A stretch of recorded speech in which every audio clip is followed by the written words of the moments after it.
the weather by me. Absolutely. 22 minutes before 8 o'clock. Well, people who have come to Canada as part of the Live-In Caregiver program are worried about changes coming their way. The program allows Canadians to bring in a worker from another country to care for an aging parent or small children. Earlier this summer, Employment Minister Jason Kenney criticized the program, calling it out of control, said it had mutated into a program for family reunification. Minister Kenney said changes to the program will be announced this fall, but still no word on the details, and people are getting anxious. The Philippine Migrant Society of Canada held an information session last night. One of those meetings was here in Ottawa. Aimee Baboso is the Society's chair, and she joins me in studio. Good morning, Aimee. Good morning, Hallie. How did last night's meeting go? Small but very productive and educational, I believe, for our community here. What was the mood like? Concerning and also worrisome and a lot of questions. We had two members that actually returned the question to the minister. What do you mean by abusing the system? We're actually the ones being abused. Was there someone from the government at last night's meeting? No, there wasn't. Okay. So who was providing answers?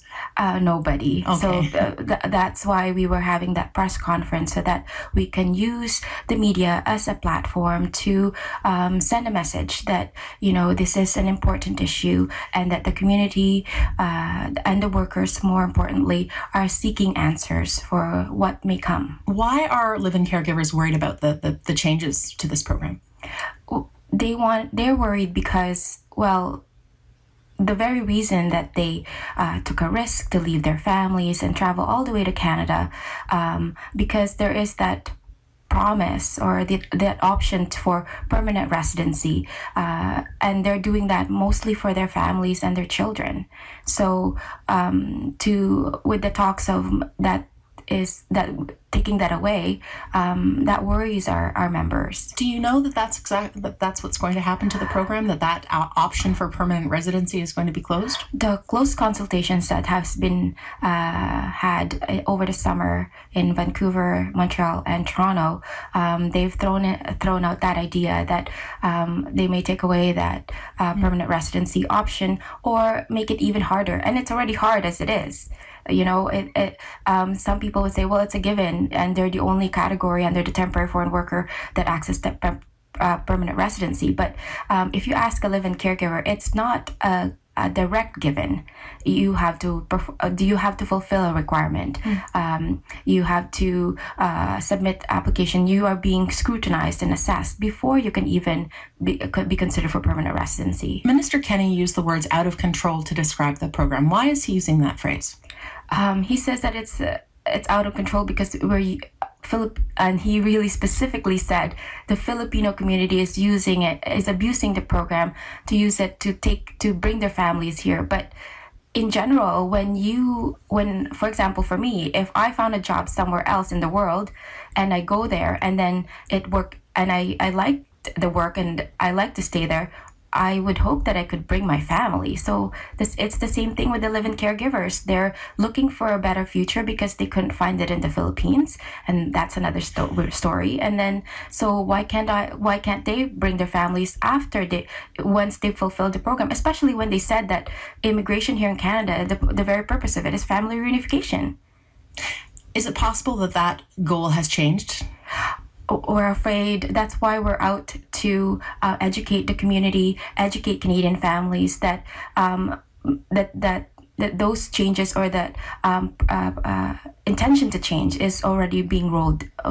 It's in the works. One of the things I understand is that you want the Filipino community specifically, yes, live-in caregiver people in general, want to come to Canada as landed immigrants. They don't want to have to wait the 2 years out. Why is that important? It's important because from the very get-go, since I've been involved in the community and the live-in caregiver issue, we wanted to mitigate their vulnerability to abuse. As you know, if you have access to permanent residency, you are afforded certain rights. When you're a temporary worker, you have very limited rights. Limited rights to mobility, limited rights to healthcare. So we wanted to mitigate that, and we have also proposals for the government too. And all we want is for them to listen and for them to be transparent about what changes there may be. Have you heard of abuses from live-in caregivers being abused here in Ottawa? Yes. Like, what have you heard? Part of our work is, we call it casework, abuses of long hours, unpaid hours. We've had cases wherein, unfortunately, the individual had to be removed because her employer was making advances towards her, calling it massage. We've had individuals wherein been accused of stealing utensils, as in forks and knives. And we had to, our protocol is call the police and remove that individual from that home because to prevent further accusations. Those are awful stories. But I do want to return to the comments made by Minister Kenney, specifically about the family reunification program. In fact, you said it has mutated into a family reunification program. You're saying that is, in fact, the goal of many of the people who choose to come here, to leave their families behind and come here. Is he right? Is this a reunification program in the minds of many people who apply to this program?